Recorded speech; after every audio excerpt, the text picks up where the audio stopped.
అన్న చాలామంది నక్సలైట్లు అంటే కొంతమంది అరెస్ట్ అయిన వాళ్ళు కానీ కొంతమంది సరెండర్ అయిన వాళ్ళు కానీ బయటకు వచ్చిన తర్వాత ఇంకా సాధారణ జీవితం గడుపుతుంటారు. ఎందుకంటే వాళ్ళకి పీపుల్స్ కష్టాలు తెలుసు, వాళ్ళ గురించి పోరాటం చేసిన వాళ్ళు వీళ్ళంటి వాళ్ళు కొంతమంది. మరి కొంతమంది సెటిల్మెంట్ చేసుకుని పోతుంటారు. నేను నేను దాంట్లోకి దూరలే, సెటిల్మెంట్లకి వెళ్ళలేదు, నాకు ఇష్టం లేదు. ఎందుకంటే నా బ్లడ్లో ఉన్నటువంటిదే మానవులకు ఏ హాని చేయొద్దు అని చెప్పేసి, ఏ అన్యాయం చేయొద్దు. మనం అన్యాయం అయిపోయినా పర్లేదు కానీ ఒకరికి అన్యాయం చేయొద్దు అనేటటువంటి భావన నాది. సెటిల్మెంట్ చేద్దాము ఇప్పుడు నేను విశాఖపట్నం ఈస్ట్ గోదావరి జిల్లాకు పోతే ముద్రగడ పద్మనాభం లేడు ఇప్పుడు, అవును, కాపు ఉన్నాడు, కాపు నాయకుడు. ఆయన కూడా నాకు తెలుసు. అటువంటి పెద్ద పెద్ద ఎమ్మెల్యేలు మంత్రులు కూడా తెలుసు. ఇప్పుడు కొణతాల రామకృష్ణ, ఆయన ఎలా పరిచయం మీకు? ఈ ఆర్గనైజేషన్ ద్వారానే మేము ఆయన పిలిపించుకొని మాట్లాడేవాళ్ళు. కొద్దిమంది సినిమా ప్రొడ్యూసర్స్ కూడా పరిచయం అప్పుడు మాకు. ఎవరు? ఇక్కడ అడవిలో పిలిపించి మాట్లాడారు. ప్రొడ్యూసర్ను, డైరెక్టర్లు ఏదో కొన్ని మన ఆర్గనైజేషన్ రీత్యానే. ముద్రగడ పిలిపించి ఏం మాట్లాడారు? ఇక ఇప్పుడు మేము దాదాపు నాగలకొండ ఏరియాలో పుట్టినప్పుడు 6,000 ఎకరాల భూములు వంచినాం ప్రజలకు. తోటలు, అరటి తోటలు, మామిడి తోటలు.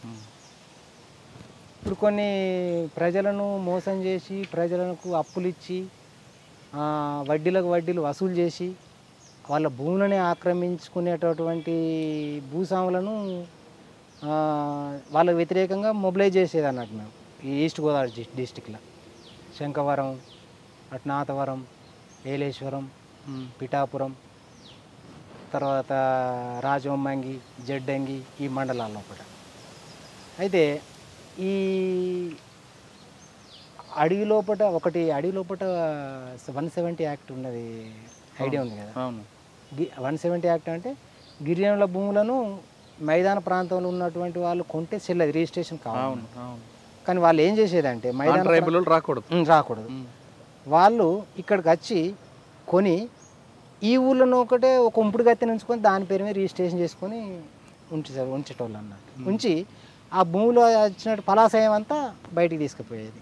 పాప వీళ్ళు ఉంపుడు గత్తెను పెళ్లి చేసుకోకుండా కానీ ఇది నేను ఉంచుకున్నదని చెప్పేసి ఆవులనే కాపురం పెట్టేది. అటువంటి కోకొల్లులు అన్నట్టు. అటువంటి సందర్భాల్లో ఆయన పిలిపించి కూడా మాట్లాడాను, ఒక 2-3 సార్లు మాట్లాడాను. కానీ ఆ పరిచయాల తర్వాత వాడుకోలేదు. నేను వాడుకోలేదు, నేను వాడుకోబుద్ధి కాలేదు, నాకు అటువంటి అవసరాలు కూడా వచ్చినా కానీ నేను పోలేదు. అన్న, ఫైనల్గా చెప్పండి, మీరు చదువుకున్న టైంలో మీకున్న పరిస్థితులు అనుగుణంగా, అంటే అమ్మా నాన్న వదిలిపెట్టడం, అక్కడ పరిస్థితులు, పోలీసు అక్రమ కేసులు ఆధార్ పట్టించాయి. మీరు చదువుకోకపోయినా మీకు ఒక సిద్ధాంతం, ఒక కమిట్మెంట్తో లోపలికి వెళ్ళారు, అక్కడికి వెళ్ళారు, ప్రజలతో వాళ్ళు ఒక అవగాహన తీసుకొచ్చేసారు. ఆ జనరేషన్ మారిపోయింది.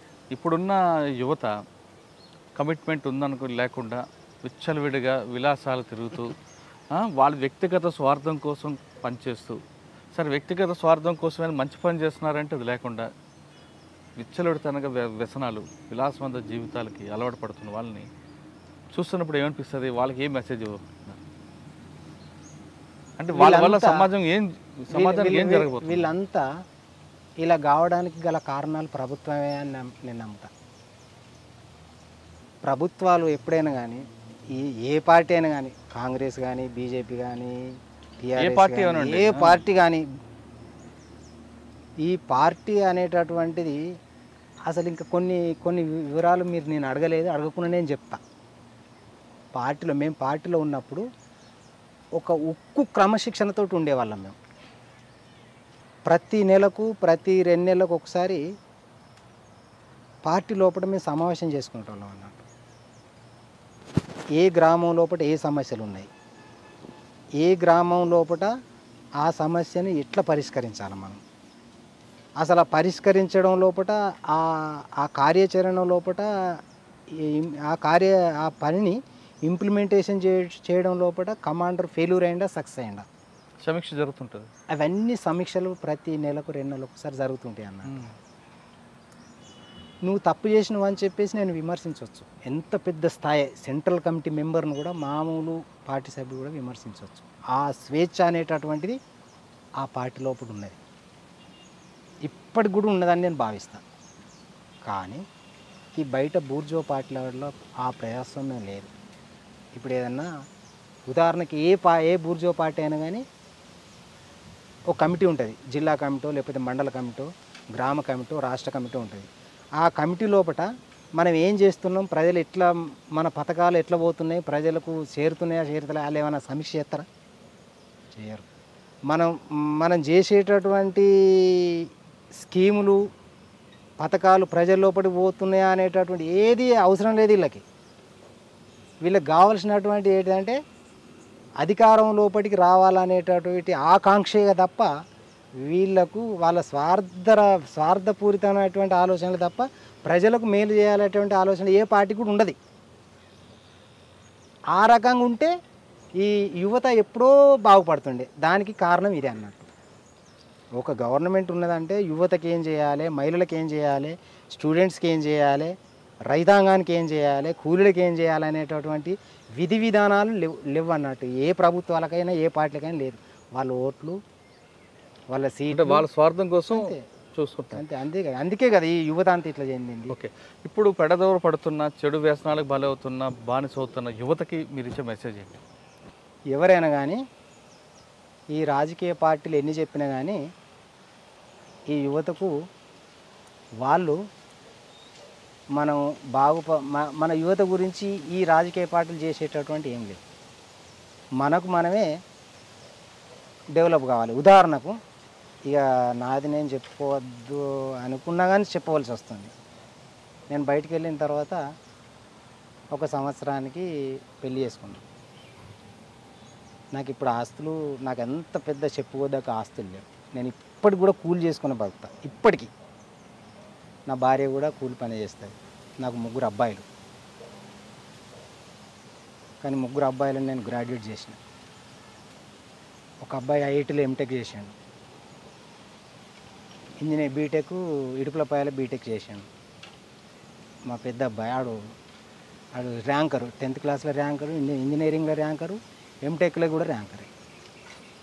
చిన్నోడు ఇప్పుడు గ్రూప్స్ తయారవుతుండు. గ్రూప్ 1లో వెళ్ళిండు ప్రీలిమ్స్లో. మేము ఎస్సీలం. ఆయనకి 81 మార్క్ వచ్చింది. 81 మార్క్ అంటే దాదాపు ఓపెన్ కేటగిరీ. ఒక మెయిన్స్ రావాలి. చిన్నోడు టీసీఎస్లో హైదరాబాద్లో పనిచేస్తుండు.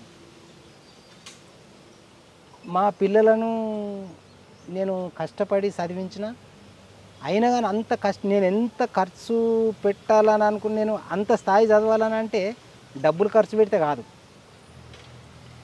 నేను డబ్బులు ఖర్చు పెట్టే స్థితిలో, కొద్దిమంది ఎట్లుంటారంటే డబ్బులు ఖర్చు పెట్టే స్థితిలో ఉంటే వాళ్ళు చదవకపోవచ్చు.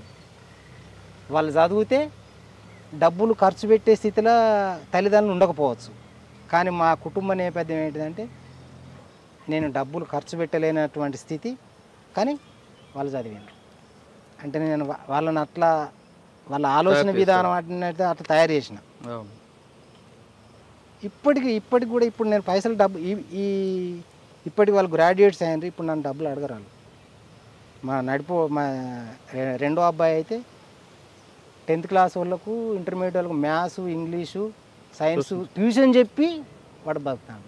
4 సంవత్సరాలు అయ్యాడు లైబ్రరీలో. కాబట్టి వాళ్ళ గురించే మేము ఇక్కడ సిటీలో ఉన్నాం. మా ఇల్లును, పొలాన్ని వదిలేసి వాళ్ళ గురించే కూలి చేసుకుంటూ సిటీలో ఉన్నాం. వాళ్ళు ప్రతిరోజు దాదాపు 16 గంటలు చదువుతారు నా పిల్లలు ఇప్పటికీ.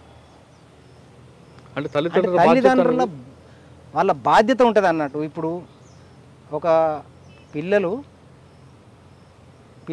ఉన్నారు అని అంటే పిల్లలు ఏం చేస్తుండ్రు ఏంటిది అనేది తల్లిదండ్రుల పెంపకం లోపలనే ఉంటుంది. తల్లిదండ్రుల పెంపకం ఉంటుంది, తర్వాత బయటి ప్రభావం కూడా ఉంటుంది అన్నట్టు. ఈ బయటి ప్రభావంతో వీళ్ళ పిల్లలు ఏ రకంగా ఉంటుండ్రు, వాళ్ళు ఏం చదువుతుండ్రు, ఏం చేస్తున్నారు అనేటటువంటి పర్యవేక్షణ లేకపోతే వాళ్ళు ఇబ్బడిగా పెరుగుతారు. ఇప్పుడు ఉదాహరణకి చెట్టు ఉన్నది. ఈ చెట్టు మనం వదిలేస్తే ఇబ్బడిగా పెరుగుతుంది. కానీ మనం ఊతమిచ్చి చక్కగా పెరగాలని ఊతమిస్తే చక్కగా పెరుగుతుంది. మెయిన్ తల్లిదండ్రుల బాధ్యత. ప్రభావాలు ఉంటాయి. ఆ ప్రభావాలను మనం దాన్ని పట్టించుకోవద్దు. మనం ప్రభావాలు ఉంటాయి. ఆ చెడు ప్రభావాలను దూరం కొట్టి మంచి ప్రభావం లోపల పిల్లలను పెంచాలి. అది నా సందేశం.